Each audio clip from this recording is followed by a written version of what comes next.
अच्छा कर्म करोगे तो अच्छा ही फल मिलेगा। हो सकता है उस समय ना मिले, बाद में उसका फल जरूर मिलेगा।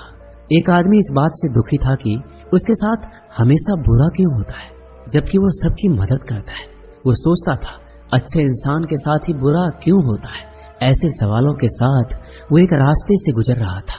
तभी उसने एक पेड़ के नीचे एक बौद्ध भिक्षु को देखा, जो कि वहां पे कुछ लोगों को प्रवचन दे रहे थे। वो आदमी उस बौद्ध भिक्षु के पास जाके बैठ गया। फिर उसने बौद्ध भिक्षु से सवाल किया, हे महात्मन, हमेशा अच्छे लोगों के साथ ही बुरा क्यों होता है? क्या अच्छा कर्म का फल अच्छा नहीं मिलता? इस पर बौद्ध भिक्षु मुस्कुराए और बोले, मैं तुम्हें इस प्रश्न का जवाब एक कहानी के माध्यम से देता हूँ, तब तुम इसे अच्छे से समझ पाओगे। बौद्ध भिक्षु ने कहना शुरू किया, बहुत समय पहले की बात है। पालमपुर गांव में एक युवक रहता था। वो बहुत ही भला इंसान था। वो ना तो किसी से लड़ाई झगड़ा करता था और ना ही किसी को भला बुरा कहता था। वह लोगों की मदद भी कर दिया करता था। लोग उसे भला बुरा कहते तो भी वह मुस्कुरा कर चला जाता। जहाँ पर वह काम करता था वह सेठ उसे कम पैसे देता था, तब भी वह उसका विरोध नहीं करता था। उसकी भलाई के कारण हर कोई जो भी उससे मिलता उसे दबाने की कोशिश करता, उसे डराने की कोशिश करता। लोग उसे बहुत सीधा साधा युवक कहते थे। सब उसे पागल बुलाते, कहते कि यह अपने जीवन में कुछ नहीं कर पाएगा, ये तो बहुत ही सीधा है। इतना सीधा होना आज के समय में ठीक नहीं है। उस युवक की जिंदगी गरीबी में कट रही थी। जब भी वह अपने आप को गरीबी से निकालने की कोशिश करता, कुछ लोग आते और उसकी जमा पूंजी उससे छीन लेते। उसके रिश्तेदार आते और अपना दुख दर्द सुनाकर उसका जोड़ा हुआ रुपया पैसा ले जाते, और यह सोचकर कि वह एक अच्छा आदमी है और अच्छा आदमी किसी पर अत्याचार नहीं करता, किसी का विरोध नहीं करता, स्वयं में खुश रहता है और दूसरों की मदद करता है, अपने आप को वो समझा लेता। उसने देखा कि उसके साथ के युवक चोरी चकारी करके, बेईमानी करके, गलत काम करके धनवान हो गए। उनके पास खुशियां है, पैसा है, समाज भी उन्हें सम्मान देता है। वह ना तो दान करता है, ना लोगों की मदद करता है, दूसरों पर अत्याचार करता है, उनका पैसा लूटता है और उन पर ही चीखता चिल्लाता रहता है। फिर भी ये समाज उन्हें पसंद करता है और मैं एक अच्छा युवक हूँ, मुझे कोई पसंद नहीं करता, मुझे सब पागल समझते हैं। मेरे जीवन में दुख ही दुख है। क्या मुझे भी बुराई का रास्ता अपना लेना चाहिए?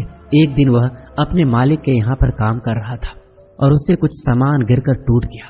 उस मालिक ने उस सामान के लिए उसकी बहुत पिटाई की और कहा कि इसके लिए तुझे अब से 1 साल तक मेरे यहाँ मुफ्त में काम करना होगा।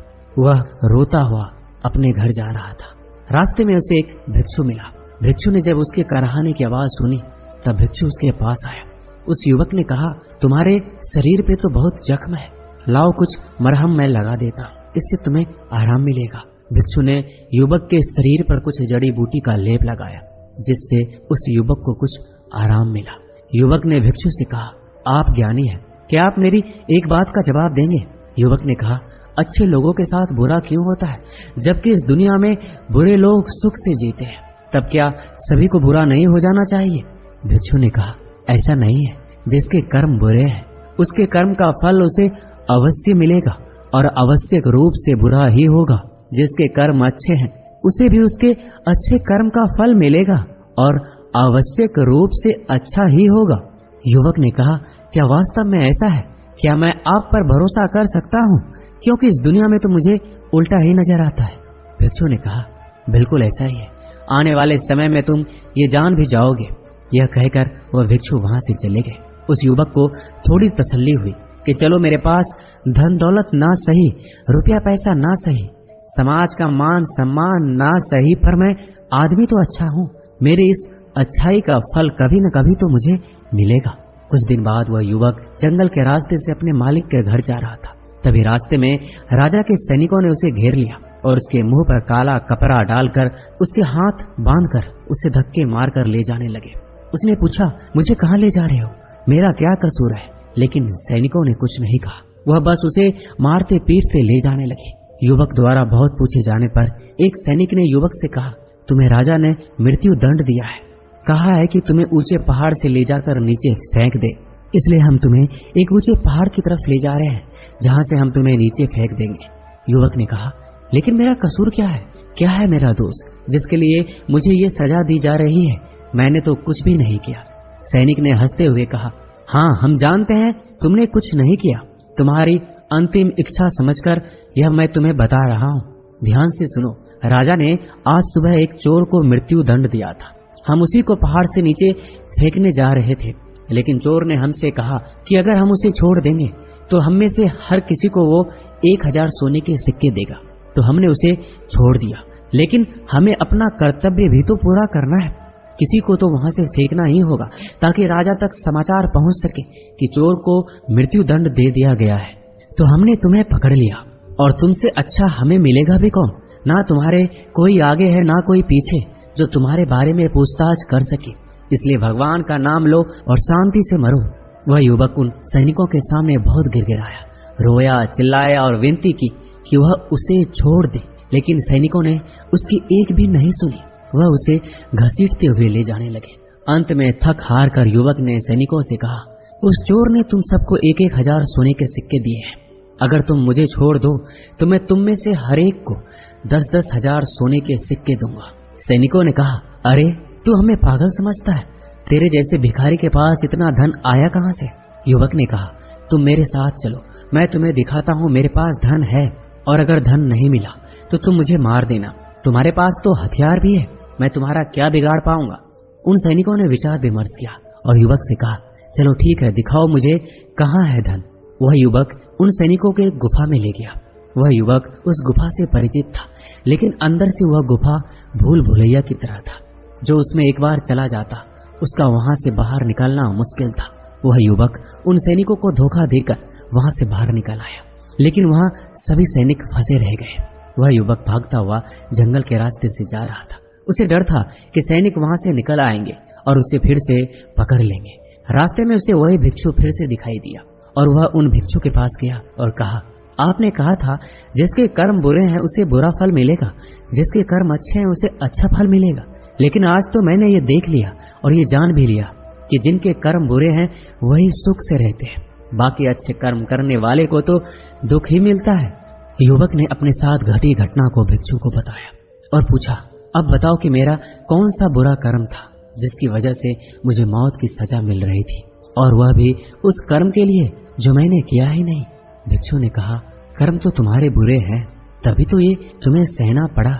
युवक ने कहा, मेरे कर्म बुरे हैं? मैंने तो कोई बुरा काम किया ही नहीं। मैंने चोरी नहीं की, बेईमानी नहीं की, किसी को सताया नहीं, किसी को भला बुरा नहीं कहा, फिर भी मेरे कर्म बुरे कैसे हैं? भिक्षु ने कहा, अपने हक और अधिकार के लिए ना लड़ना एक बुरा कर्म है। किसी पर अत्याचार ना करना, लेकिन दूसरों के साथ अत्याचार होते हुए देखना भी बुरा कर्म है। सही होते हुए भी चुपचाप रहना बुरा कर्म है। हम शक्तिहीन हैं, असहाय हैं, ये समझकर असत्य के सामने झुक जाना बुरा कर्म है। बुराई में सुख है, यह देखना भी एक बुरा कर्म है। बताओ इनमें से ऐसा कौन सा कर्म है जो तुमने नहीं किया? युवक ने कहा, ये सारे कर्म तो मैंने किए हैं, और आप सही कहते हैं, ये सब बुरे कर्म ही हैं। तो फिर अच्छा कर्म क्या है? अच्छा व्यक्ति कौन होता है? भिक्षु ने कहा, जो हमेशा सत्य के साथ खड़ा रहता है, जो लोगों की मदद करता है, ईमानदारी से अपने कार्यों को पूरा करता है, जो विनम्र है लेकिन कमजोर नहीं, जो अपने आप पर गर्व कर सकता है लेकिन अहंकार नहीं, जो बुराई को नहीं सहता, अच्छाई के लिए हमेशा प्रयासरत रहता है, जो आलस्य नहीं करता, अपने जीवन को अपने नियंत्रण में रखता है, जो निर्भय रहता है। युवक ने कहा, मैं मानता हूं कि आप सही कह रहे हैं, लेकिन मुझ जैसा कमजोर और गरीब व्यक्ति किसके सामने खड़ा हो सकता है? भिक्षु ने कहा, अभी कुछ देर पहले तुम उन सैनिकों के सामने खड़े हो गए थे। तुमने अपनी सूझबूझ से अपने जीवन को बचाया है। व्यक्ति को मन से शक्तिशाली होना चाहिए। जीवन हमेशा नहीं रहता। डरते हुए जीवन जीने से अच्छा है कि निर्भय होकर एक दिन जी लो। युवक ने कहा, आपकी सभी बातें सही है। मैं मानता हूँ कि मृत्यु सर पर खड़ा हो तो सभी अपना जीवन बचाने के लिए प्रयास करते ही हैं। मैंने भी वही किया, लेकिन अभी मुझ में वह हिम्मत नहीं है कि मैं किसी के सामने खड़ा हो सकूं। भिक्षु ने कहा, तो फिर ठीक है, वह सैनिक उस गुफा से बाहर निकल ही आएंगे और तुम्हें ढूंढ ही लेंगे। अवश्य ही वह तुम्हें उस पहाड़ी से नीचे फेंक देंगे। तुम कुछ नहीं कर पाओगे, क्योंकि तुम समझते होगे कि तुम एक अच्छे आदमी हो, क्योंकि तुम किसी को सताते नहीं बल्कि लोग तुम्हें सताते हैं। इसलिए तुम लोगों की सहानुभूति चाहते हो। हमें मजबूत होना चाहिए, सहानुभूति का भूखा नहीं। यह बात सुना सुना कर अगर तुम लोगों से सहानुभूति मांगोगे तो तुम्हें सहानुभूति तो मिलेगी, लेकिन न्याय नहीं मिलेगा। और न्याय ना लेना, न्याय के लिए ना लड़ना अपने ऊपर अन्याय करने जैसा होता है। युवक ने कहा, तुम्हें किसके सामने खड़ा होना चाहिए जो तुम्हें न्याय मिल जाए? भिक्षु ने कहा, क्यों ना तुम राजा के सामने खड़े हो जाते हो? युवक ने कहा, नहीं नहीं, मेरी इतनी औकात नहीं कि मैं राजा के सामने ही खड़ा हो सकूं। वो अवश्य ही मुझे मृत्यु